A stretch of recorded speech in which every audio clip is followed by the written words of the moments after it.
morning, Canada. Good morning, Montreal. 8:52 here on your Wednesday. Devo Brown, Meredith Shaw with you on Breakfast Television. Sid Cicero taking some time off this week.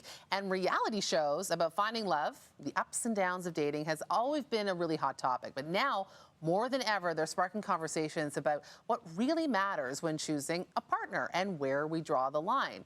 So here to break down all of the new dating non-negotiables and share some fun tips on how to win at the game of love is sex and relationship educator Shan Boodram. Welcome back to BT, Welcome. Shan. I want to say good morning, Canada. Yeah, good morning. Very nice greeting. Yeah. Good morning, Canada. Good morning, Canada. Welcome to the studio. Thank you We for always do having this me. virtually. We get to do this in person. This is actually our second date in person. Second date in person? But So the first I'm one was feeling a very long- comfortable. Long time. Devo. Yeah. See, this is why Devo, I don't do a lot of second strike dates. one. Let's be honest. I don't do We've a lot done of second this dates. before, Devo. Yes, sir. We've Shan, done in this person? before. Yeah. Clearly, I had a birthday recently. I'm getting older.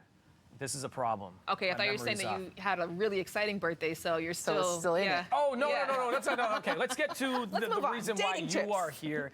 Dating has changed over the last little while for a lot of people. What's the latest trend that you're seeing? Absolutely. So a new Bumble survey found that over half of Canadian women are more intentional when it comes to what they're looking for in dating compared to last year.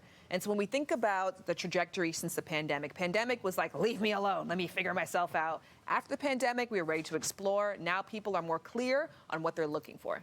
Okay, when we say intentional, does that mean boundary? What does that mean for women especially? Yeah, it means I know what I'm looking Yeah. for. I know what I want. I know what I don't want. And it's a mix of boundaries and also non-negotiables. I think it's really important, though, when we have the conversation around boundaries, is that boundaries is an act of intimacy. I think a lot of people use it as a way to prevent... Boundaries is an act of intimacy. Yes, it's saying this is how we can play together. I want this. This matters to me. I'm not going to go to your camera guy and be like, don't text me after 9 p.m.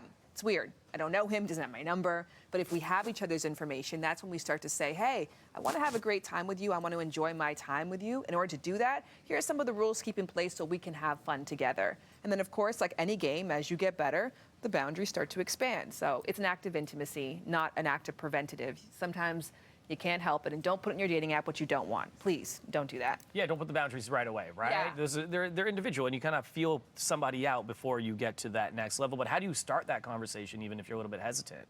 Yeah, I think that you just say, you check somebody really nicely and say, hey, like, I don't take texts after 9 p.m., or these are the things I love talking about, or you know what, let's get to that conversation later. It's a little sensitive for me. It doesn't have to be a hard check, letting somebody know that this is a discomfort area for you, and down the line, maybe we can graduate to that. But right now, again, this is our boundaries. This is where we're gonna play nice together. Do you have a very good way of saying that? I would take that from you, no problem. Yeah. But you know what I'm saying? It almost fine. sounds like nice and kind of, oh yeah, that's good for us. But sometimes it feels a little bit more like the walls are up. Does that have to do with someone's attachment style? Where does that play into this conversation? I love that you added it in there. Absolutely. Yeah. I mean, one, I think it's about a reframe. I think the way that we've been talking about boundaries has really been a place of empowerment and assertion, which it can be. But you can do those things in a light and loving way. And reminding ourselves, again, we don't set boundaries to people that we don't care about. So when we care about someone, we talk to them with love and respect and kindness.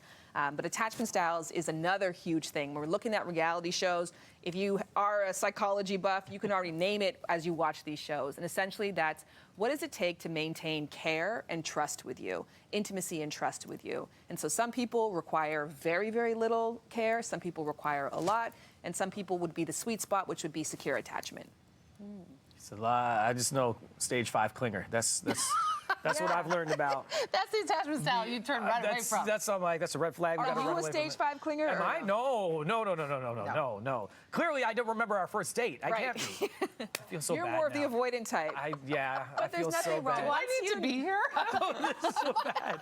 Okay, interrupting? Shan, open relationships. Yes. You've spoken about this in the past, and this is something that has become, I won't say trendy, but more common than ever before. Yeah. How do you approach that conversation with your partner if this is something that you're interested in? Definitely don't take for granted that it's more common. Don't feel like everybody knows, everybody gets it. Talk to the person as if it's the first time that they're hearing it. Really explain why this commitment structure works for you, break it down for the individual, and then give them some time to breathe on it. Don't ask for an immediate decision. Don't ask for immediate feedback. That's a lot of information to take in at one time. So whenever we're introducing unconventional value systems, commitment structure, structures. We want to give that person the benefit of time and not expect people to be perfect when they're hearing things that could be triggering for them.